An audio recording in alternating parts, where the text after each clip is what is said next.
नमस्कार. मी Shankar Salve, progress welfare association for the blind या संस्थेच्या माध्यमातून आपल्याशी संवाद साधतो. लहानपणी जेव्हा मी अंध झालो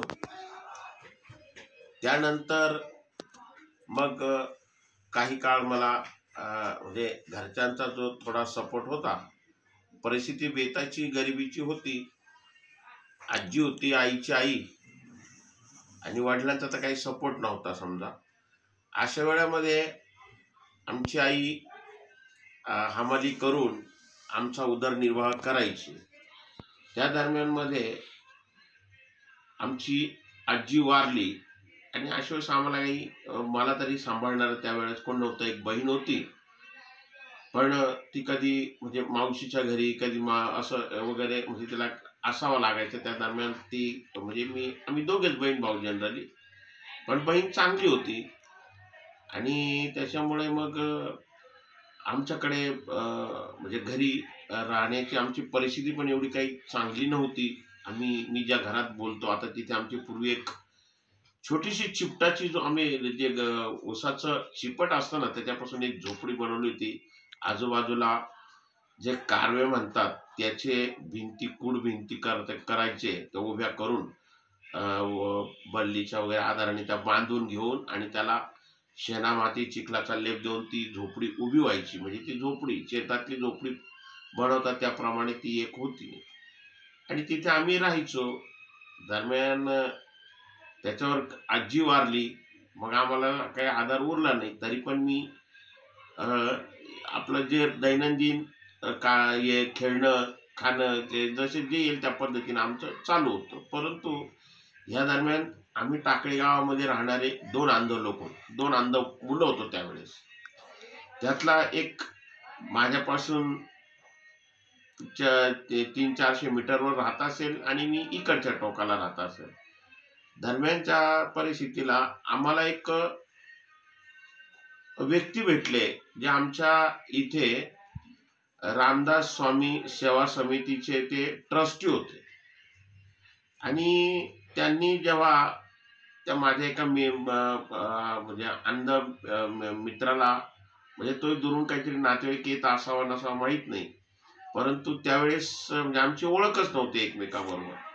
आणि मग त्यावेळेस त्या व्यक्तींनी बघितलं, त्यांचं नाव होतं शिरवाडकर, सुधीर शिरवाडकर.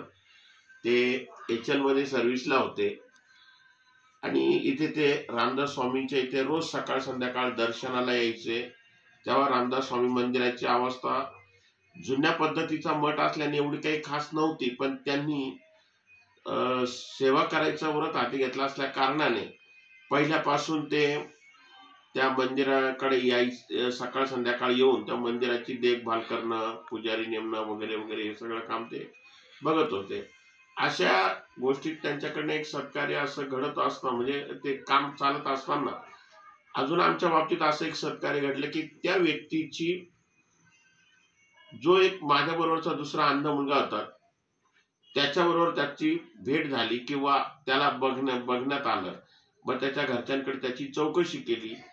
याला तुम्ही शाळेत टाकलं नाही का, हा काय करतो, कसं करतो, मग याला आपण शाळेत टाकू वगैरे, ही तिथून त्याची सुरुवात झाली.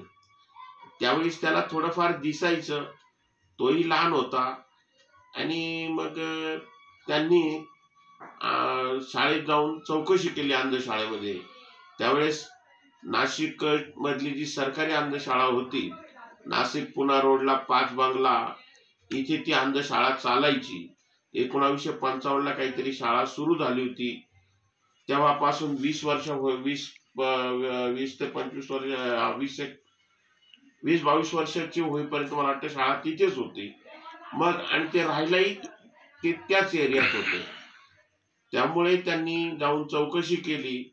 मग त्याच्या शाळेचं त्याला शाळेत नेणं, दाखवून दिलं, त्याचं नाव नोंदवलं.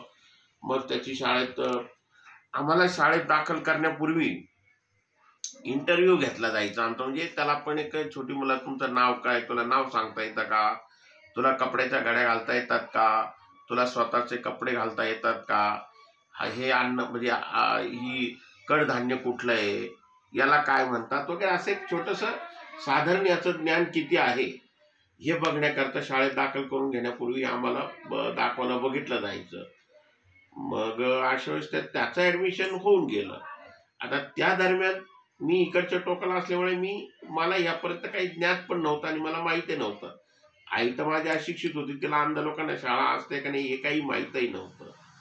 पण मग आमचे नातेवाईक होते जे त्या मुलाला ज्या शिरवाडकर सरांनी शाळेत टाकलं त्यांना हा ओळखत होता माझा नातेवाईक. मग ह्या नातेवाईकांनी त्या सरांना सांगितलं का सर आमचा पण एक माणूस अजून आहे, याला पण शाळेत टाका, याची पण परिस्थिती गरिबीची आहे. मग त्या शिरवाडकर सरांनी आम्हाला पण शाळेत नेऊन थोडंसं मार्गदर्शन दाखवलं, शाळेत कधी यायचं जायचं असं. मग साधारण आम्ही 2 वर्ष त्या शाळेत येऊन जाऊन केलं. ह्या वर्षी ऍडमिशन मिळेल, त्या वर्षी ऍडमिशन मिळेल. मी वयाने छोटा, उंचीने छोटा असल्यामुळे मला लवकर काही ऍडमिशन मिळालं नसतं. मग त्यानंतर मला ऍडमिशन मिळालं. माझं सगळं हे केलं. त्या काळी मला म्हणजे आम्हाला घरी एवढी काही परिस्थिती चांगली नसल्या कारणाने 2 वेळेसचं जेवणही सुद्धा अवघड होतं. एक वेळेसची सुकी रोखी कोरडी भाकरचं खाणं सुद्धा मुश्किल होतं. पण शाळेत टाकायचं थोडंसं मी उदास असायचो की शाळा जायचं म्हणजे नेमकं आपण घरापासून लांब राहणार, नेमकं तिथे काय होईल काय नाही. पण ह्या परिस्थितीतूनही मला मानसिक आधार देऊन किंवा मला काहीतरी समजून हे करून मी त्या शाळेत गेलो. त्या शाळेत जाताना शेवटी माझं तिथे निवड झाली. मला शाळेत असं विचारण्यात आलं की बाबा तू जेवण केलं का? आता आमची परिस्थिती बेताची असल्यामुळे आता कोरडी भाकर, त्याला भाजीचा सोबत नाही, मिरची प्रकार माहित नाही, पण कांदा असायचा म्हणून मी सहज बोललो गेलो, हा सर मी कांदा भाकर खाल्ली. तर ते सर म्हणे कांदा भाकर म्हणजे काय? म्हटलं काही बात. मग माझी मावशी सोबत होती, मावशीने सांगितलं का नाही तर त्यांची परिस्थिती खरोखर बेताची का त्यांना एक वेळचं जेवण पण मिळवणं मुश्किल आहे आणि त्याला शाळेत ऍडमिशन घेणं हे गरजेचं आहे. मग अशा परिस्थितीमध्ये शेवटी माझा 2ऱ्या-3ऱ्या वर्षी काहीतरी तो नंबर लागला. म्हणजे मला वाटतं मी 5 वर्षांपासून जात असेल, 5 वर नाही लागला, 6व्या नाही लागला, पण 7व्या वर्षी माझा नंबर शाळेत लागला. आणि मग मी शाळेत मला टाकलं गेलं. शाळेत टाकल्यानंतर मला पहिलं वर्ष तिथे थोडंसं जड म्हणजे आम्हाला तिथे ऍडमिशन घेतल्यानंतर आमच्यापेक्षा जे वयाने मोठी मुलं असतात त्यांच्याकडे आम्हाला सोपवलं जातं. ते शाळेमध्ये सगळी माहिती देत असतात. आपला बेडरूम कुठे असतो, आपला हॉल कुठे असतो, आपली शाळा कुठे असते, आपलं टॉयलेट बाथरूम कुठे असतं, आपण सकाळी उठल्यावर काय करायचं, हे सगळं मिळवण्याकरता एक 2-3 महिने एक मुलाकडे आम्हाला सांभाळायला दिलेलं असतं. अशा परिस्थितीमध्ये आम्ही ती शाळेची माहिती एक पूर्वीच्या 6 महिन्यामध्ये हळूहळू ती आम्हाला यायला लागते. ती शिकेपर्यंत आम्हाला थोड्या अडचणी येत राहतात आणि मग तिथून पुढे आमचा शाळेचा प्रवास त्या पद्धतीनं सुरू होतो. धन्यवाद.